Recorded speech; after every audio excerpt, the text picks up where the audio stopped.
It's definitely changing year by year. Okay. There are some That's factors, we can think of it, the wheel of the zodiac as the seasons. There's four seasons, but there's actually 12 seasons because there's 12 signs of the zodiac. And if you take each of the four seasons and you break them down into 30-day cycles, that's the 12 signs.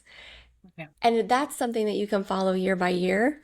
I always say, once we plunge into Libra and Scorpio, which is the fall season in the Northern Hemisphere, that's a time where you start to move into less exertion, more rest, Agree. preparing for periods of darkness, metaphorically and literally. Yeah. So that's something you can use every year. But I would say these slowdown periods, I always follow the retrogrades, which are Mm, the planetary illusion from the perspective of Earth that the planet is moving backwards. Our ancestors have been using this for centuries, thousands of years to plan these times of pullback and yeah. less exertion. So I use those and they change every single year. That's why it's important to have a little bit of baseline astro knowledge and a good astrology calendar, all those things to help track when those are. So you can say, okay, I'm going to prepare all of these things for my business in the 3 months leading up to a retrograde so that I can use that retrograde as a lull to kind of pull back and reset before the next push. And you nailed it. November 25th, we're going into Mercury in retrograde. So essentially, it's already started.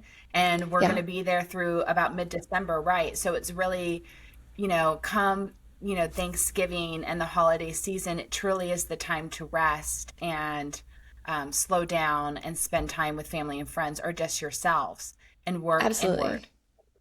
I've been saying this is the winter of all winters because we have Mars retrograde, and that only happens every 2 years, and it's happening December 6th through February 23rd. That's like most of the winter. Wow. Mars retrograde, you have to think about the energy of the planet. And when it's retrograde, I always say it's like out of office. So Mars Yeah. being out of office is like your motivation, your drive, your libido, your vitality, all of these Mars things that are usually on and firing and helping you hustle, especially in business and our culture, is tempered. And it can It really feels stifle that. it hasn't even started yet, but I feel it. Yeah. Like I've never felt more of a slowdown than I feel right now Mhm. and this year. And I see it on everyone's face. And I see it everywhere I go. I see it when I talk to my clients. I see it when I talk to the chefs that work with me. Everyone's ready for a slowdown, a hibernation. Yeah, yeah. And it's going to get a The little winter. stronger.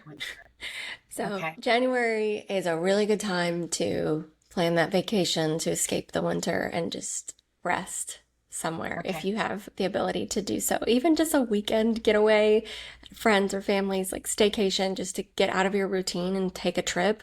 It's a good winter to do that and to Okay. not plan to launch anything big that requires a lot of energy output. Perfect. Perfect. So it's our time to plan, to rest, to read, to work on ourselves, Yeah. to prepare for our beautiful year ahead. I love this. I know I find this helpful.